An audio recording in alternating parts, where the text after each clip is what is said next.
ভেনেজুয়েলার সাথে ড্র করার পর উরুগুয়ের সাথে আর এই ভুল করতে চায় না 5 বারের বিশ্ব চ্যাম্পিয়ন ব্রাজিল। তাই তো আগেই সাজিয়ে নিচ্ছে নতুন সব প্ল্যান। কে দলে থাকছেন, জার্সিতে কোনো পরিবর্তন আছে কিনা, কে বাদ পড়ছেন, ভালভার্দে নুনিয়েজদের আটকে দেওয়ার জন্য ব্রাজিল কি পদক্ষেপ নিয়েছে তা জানাবো আজকের প্রতিবেদনে। ব্রাজিল উরুগুয়ে ম্যাচে সবসময় ব্রাজিলই এগিয়ে থাকে। ব্রাজিল এবং উরুগুয়ে জাতীয় ফুটবল দল এখন পর্যন্ত মোট 80 বার মুখোমুখি হচ্ছে। এই ম্যাচগুলোর মধ্যে ব্রাজিল জিতেছে 40টি এবং উরুগুয়ে জিতেছে 23টি এবং অবশিষ্ট 17টি ম্যাচ ড্র হয়েছে। একদিকে ব্রাজিলের তারকায় ভরা আক্রমণ ভাগ, অন্যদিকে উরুগুয়ের ঐতিহ্যবাহী রক্ষণাত্মক দৃঢ়তা। দুই দলের সাম্প্রতিক ফর্ম, স্কোয়াড গভীরতা এবং কৌশল কিভাবে এই লড়াইকে প্রভাবিত করবে তা জানা নেই অনেকের। 2026 বিশ্বকাপের বাছাই পর্বে ব্রাজিলের পারফরমেন্স শুরুর দিকে হতাশাজনক হলেও ধীরে ধীরে আগের রূপে ফিরেছে।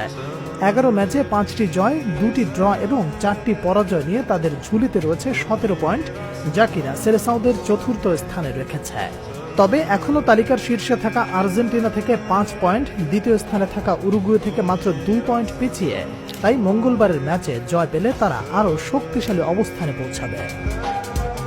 বুধবারের ম্যাচে ব্রাজিলের ডিফেন্ডার ভ্যান্ডারসন নিষেধাজ্ঞার কারণে খেলতে পারবেন না।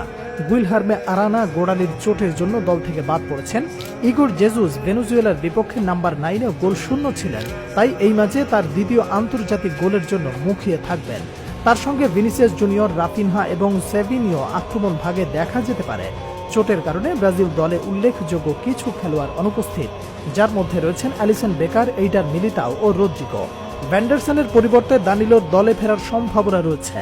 যদিও দানিলোকে নিয়ে অনেকেই বিরক্ত, কিন্তু এই মুহূর্তে ইনজুরির কারণে এর চেয়ে ভালো কোনো অপশনও নেই ডোরিবাল জুনিয়রের কাছে। ভেনেজুয়েলার বিপক্ষে শেষ ম্যাচে রাফিনিয়া ফ্রি কিক থেকে গোল করে সেলেসাওদেরকে এগিয়ে দেন, কিন্তু ম্যাচের দ্বিতীয়ার্ধের শুরুতে ভেনেজুয়েলা সমতায় ফেরায়। মাঝে ভিনিসিয়াস জুনিয়রের পেনাল্টি লক্ষ্য ভেদ করতে না পারায় 1 পয়েন্ট নিয়ে সন্তুষ্ট থাকতে হয় হলুদিয়াদের। এবার আর সেই ভুল করা যাবে না, এবার জয় নিয়ে ফিরতে হবে। নিজেদের শেষ 2 ম্যাচে উরুগুয়ের বিপক্ষে জয়ের দেখা পায়নি ব্রাজিল। এর মধ্যে 2024 কোপা আমেরিকার কোয়ার্টার ফাইনালে ট্রাইবেকারে পরাজয় এবং এই বাছাই পর্বে গত অক্টোবরে 2-0 গোলে পরাজয়ের ঘটনা রয়েছে। যদিও বুধবারের ম্যাচ ব্রাজিলের ঘরের মাঠে, তারপরেও অচেনা এই ব্রাজিলের বিশ্বাস রাখা যেন বিস্ফোরা হয়ে দাঁড়াচ্ছে বারবার।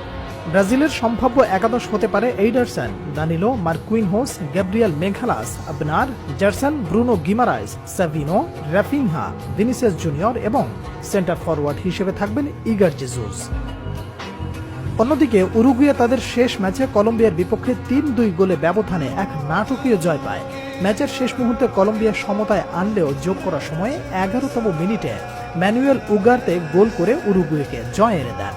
মার্সেলো বিয়েলসার অধীনে উরুগুয়ে 11 ম্যাচে 5টি জয়, 4টি ড্র এবং 2টি পরাজয়ের রেকর্ড নিয়ে আছে দ্বিতীয় স্থানে।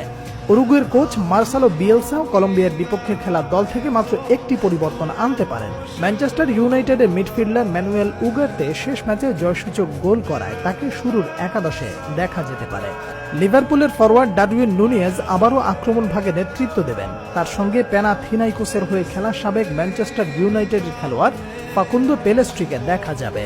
উরুগুয়ের সম্ভাব্য একাদশ হতে পারে Rochet, Nandez, Gimenez, Olivera, Saracchi, Ugarte, Valverde, Pellistri, Aguero, Araujo, Núñez.